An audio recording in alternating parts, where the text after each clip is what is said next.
Hey everyone. Uh, I decided I was going to make this video a while back, and here it is.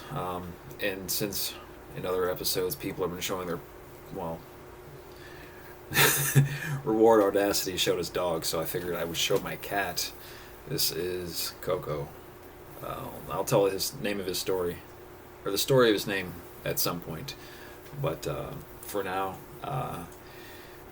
this is part of the essay Grand Theories of History in the Fourth Turning by Daryl Cooper and excuse me, on his Martyr Made podcast.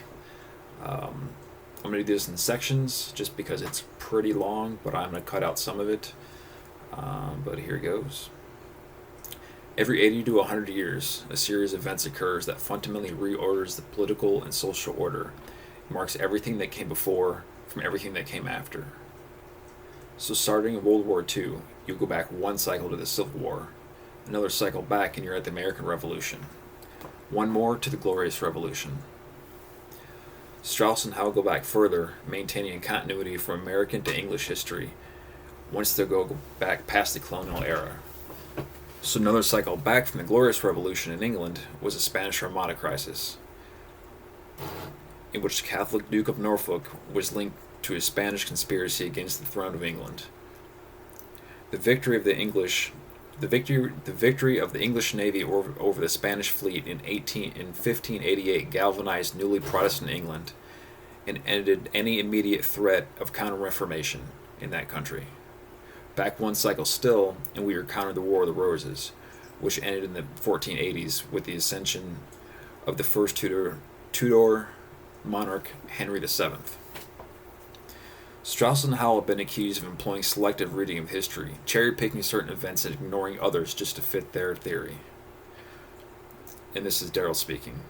I've always found the criticism to ring about hollow, and find their explanations for each apparent discrepancy to be reasonable. For example, they mark World War II as a catalyzing crisis, but not World War I. Indeed, World War II would be considered more historically consequential than World War II, since the causes of the latter were born out of the events of the first. Strauss and Howell's response to these two arguments. First, they focus specifically on Anglo-American history, that is, history followed back into the English history before the colonial era. World War II was, of course, a monumental conflict that impacted lives of everyone involved, but did not fundamentally reorder society or politics in the United States or England.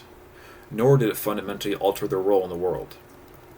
The British Empire continued apace, while the Americans retreated back in their isolationist shell. Second, they said it was the very fact that World War I came before the moment was ripe that led to its indecisive ending and left on the table unresolved grievances that were picked up and fought to an indisputable conclusion in the Second World War. The pattern holds for more than just great wars. For example, the same cycle appears with respect to cultural revolutions, which appeared like clockwork around 20 years or so after the major crises listed above. Beginning with the Protestant Reformation in England, 1830s, and then following the line of development into the New World colonies, the Puritan awakenings began in the 1620s. The energy of the awakening lasted up until the 1640s, when the Puritan enthusiasm led revolution in England. At the same time, a large number of dissenting Protestants were leaving on their way to what they considered a religious journey to America. Leaving England behind and moving to America, the next major cultural revolution was the Great Awakening, 1727 to 1746, which began as a spiritual revivalist movement in Connecticut and grew to a fever pitch under the spell of men like George Whitefield and Jonathan Edwards. The famous preachers galvanized the young adult generation who brazenly challenged the ideas and authority of their elders. This period also saw the first flourishing of Amish society in America.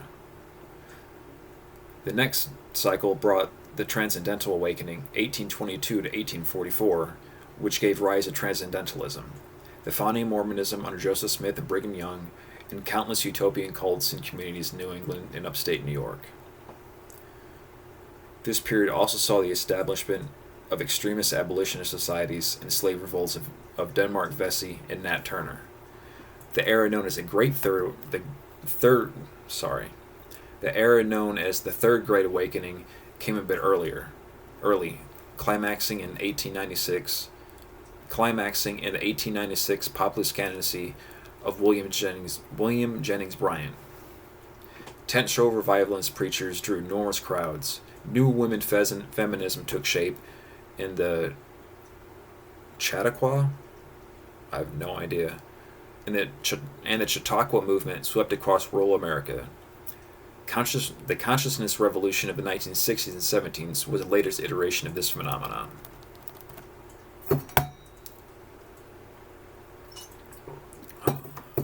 So this is going to kind of touch on a book that he started out with, talking about, it's based on astrology, where every, I think it was 82.4 years or something like that, it corresponded with the cycle of Uranus. But just to give a little context on what I'm about to say. Strauss and Howe smirk at explanations such as the astrological one that Tarnos advocates. Their theory is based on something that you may have already noticed when I was describing the earlier orbits of Saturn and Uranus. Sure, people tend to reach critical turning point in life when Saturn comes back around to this position of their birth, 29.7 years. But it's not surprising that many people have experienced as they move from their 20s to 30s. Nor is it surprising that their life's work reaches an apotheosis around the time that Saturn returns the second time, because most people reach their peak careers in their late 50s, early 60s. The relationship of Uranus's orbit to the cycle of a human life is even more obvious, since 84.3 years its orbit is approximately the same length as a long human life. Strauss and Howe's theory is based on generational cycles and rhythms that go like this.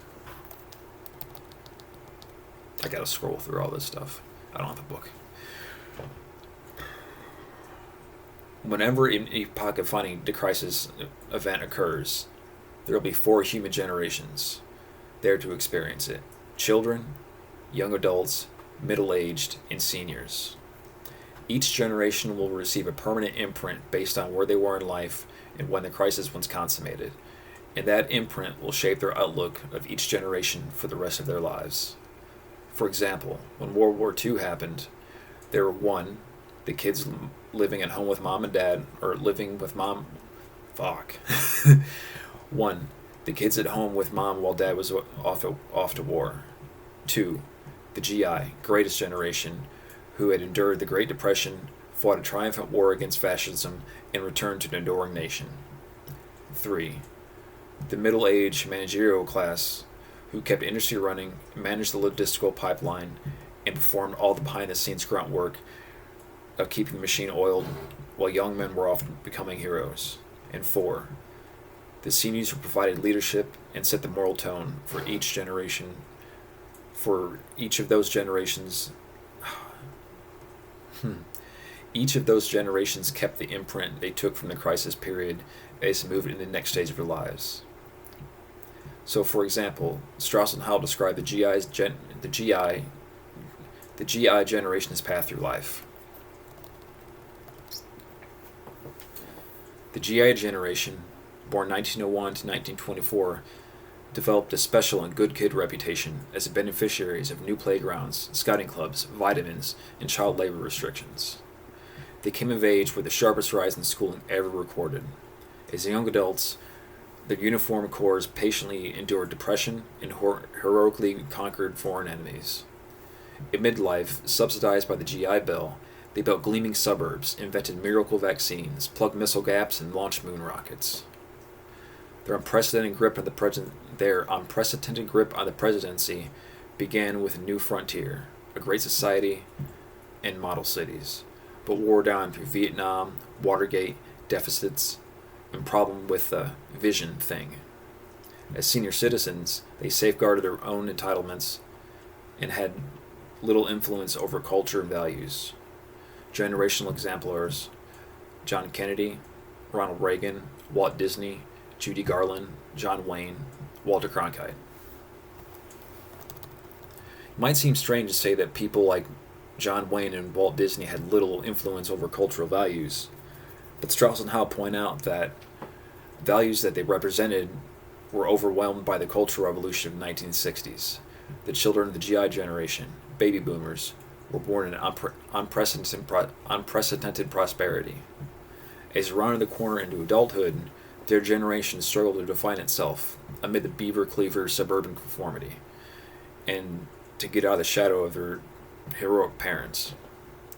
Their generation's war, Vietnam, did not come during a crisis period when the whole of the society was prepared to exert maximum effort to achieve victory, but a half-hearted affair where young men were fed into a meat grinder without the social or political will to win. Rather than try to live up to the image of their fathers, they did what many spoiled children did with great men. They rebelled against them. They tuned in, dropped out of what they saw was a stultifying society that placed unrealizable expectations on them. They rejected the values of their parents, they did drugs, they had sex, burned flags, and declared their allegiance for America's enemies like Castro, Mao, Che Guevara. They rejected JFK's GI generation plea, ask not what their country can do for them, but ask what they could do for their country, and embraced a spirit of extreme individualism that stayed with them as they made their way through later stages in life. They got divorced en masse, raised latchkey kids in the jaded streetwise Generation X. Excuse me. They got divorced en masse, raised latchkey kids into jaded streetwise Generation X. As they rounded the corner into the prime of their life in the 1980s, they become the yuppies portrayed in shows like 30-something, and observed over self-improvement and obsessed over self-improvement and wealth accumulation. Through it all, they never lost the moral certainty of their youth, and to this day put the country through one after another moral crusades over race, sex, gender, and the environment. So that's all for now. I'll be putting out a video here not too long. I don't know.